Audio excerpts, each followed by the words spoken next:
আজ কিছুতেই যায় না, যায় না,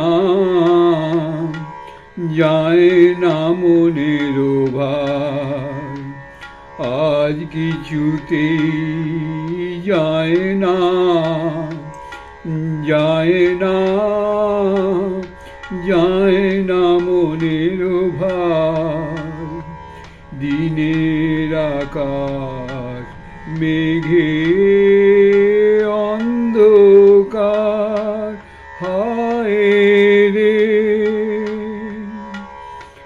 আজ কিছুতেই যায় না, যায় না, যায় না মনের ভার। আজ কিছুতেই মনে ছিল আসবে বুঝি, আমায় সে কি পাইনি, পাইনি, পাইনি খুঁজি।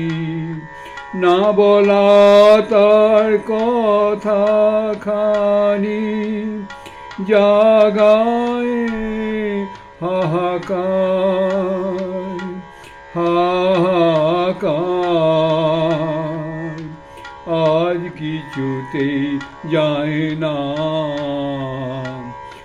যায় না, যায় না মনের ভার। সজল হাওয়ায় বারে বারে সারায় আকাশ ডাকে তারে। সজল হাওয়ায় বারে বারে সারায় আকাশ ডাকে তারে।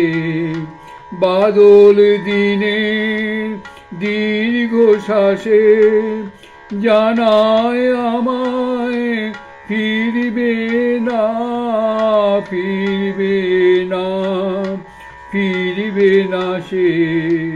বুক ভরে সে নিয়ে গেল বিফল অভিসার, অভিসার। আজ কিছুতেই যায় না, যায় না, যায় না মনের ভার। আজ কিছুতেই যায় না।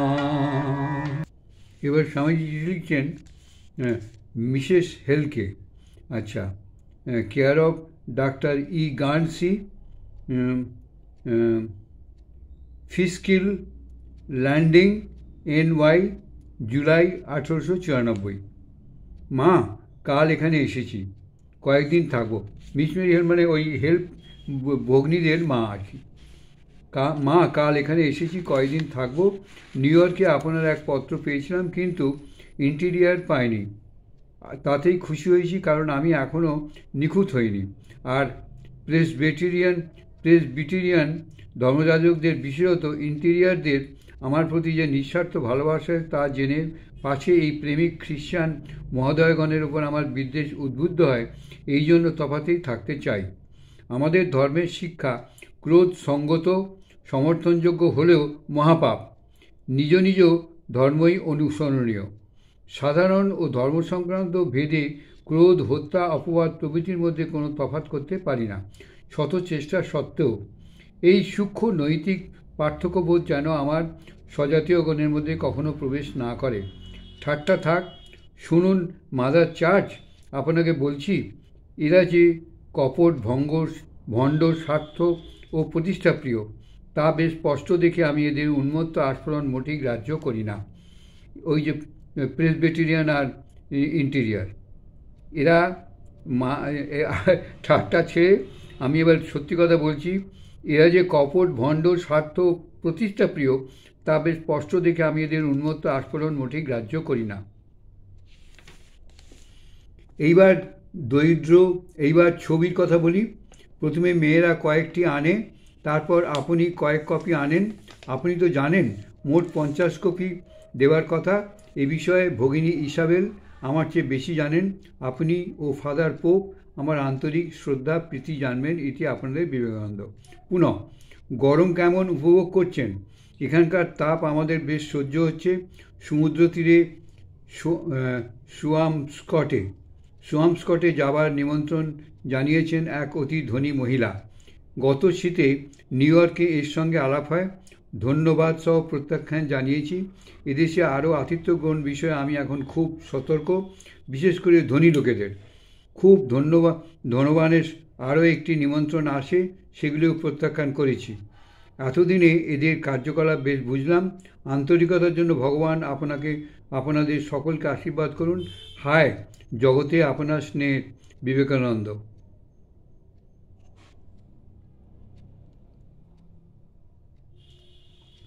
এরপর লিখছেন হেল ভগিনীগণকে, লিখছেন মানে ওনার মেয়েদের। নিউ ইয়র্কে 9 জুলাই 1894। ভগিনীগণ, জয় জগদম্বে। আমি আশারও অধিক পেয়েছি। মা আপন প্রচারককে মর্যাদায় আবির্ভূত করেছেন। তাঁর দয়া দেখে আমি শিশুর মতন কাঁদছি। ভগিনীগণ, তাঁর দাসকে তিনি কখনো ত্যাগ করেন না। আমি যে চিঠিখানি তোমাদের পাঠিয়েছি তা দেখলে সবই বুঝতে পারবে। আমেরিকার লোকেরা শীঘ্রই ছাপা কাগজগুলি পাবে।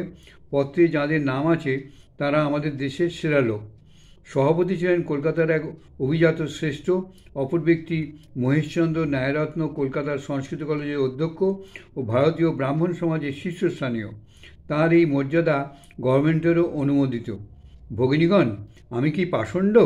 তাঁর এত দয়া প্রত্যক্ষ করেও মাঝে মাঝে বিশ্বাস প্রায় হারিয়ে ফেলি।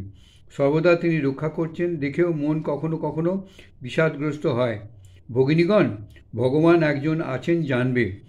তিনি পিতা, তিনি মাতা এবং তাঁর সন্তানদের তিনি কখনো পরিত্যাগ করেন না, করেন না, না না না।